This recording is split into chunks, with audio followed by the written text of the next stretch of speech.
For today's video mga katrops, panibagong araw, panibagong luto, serye na naman tayo ngayon. At eto nga pala yung niluto namin ngayong araw, dinengdeng. Napakasarap nito, lalo na't may kaparis na pritong isda. Basta ito talagang ulam, ay naku, talaga naman mapaparami ako ng kain. Ito kasi yung ulam na talagang perfect combination.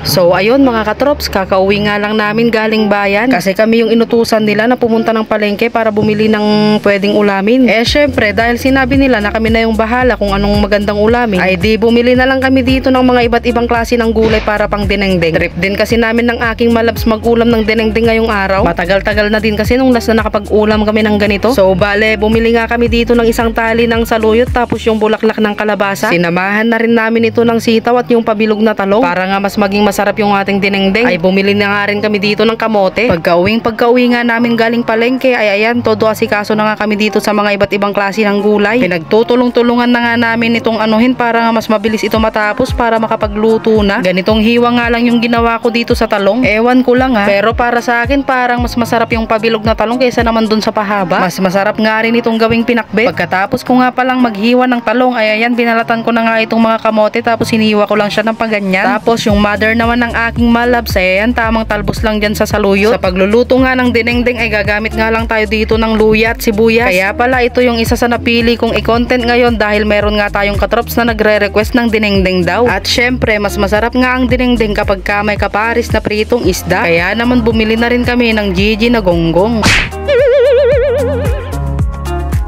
Habang nagpiprito nga ako dito ng isda, ayan, nahugasan na nga rin pala ng aking malabs tong mga gulay. Pati na rin itong ating saluyot.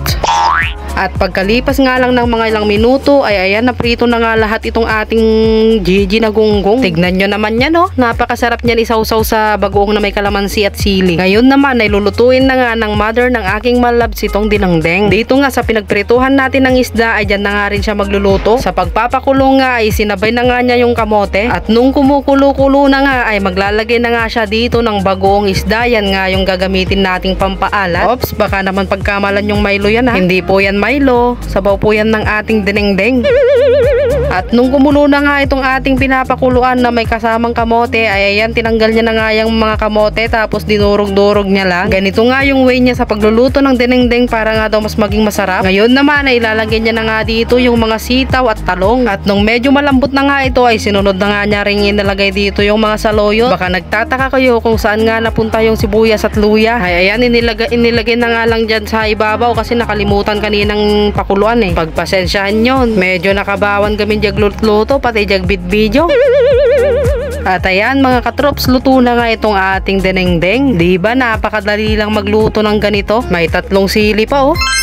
So ayun mga katrops, ito na yung ating dinengdeng. Ayan, shoutout nga pala sa nag-request. Ayan oh. Meron rin pala tayo ditong 3 sili.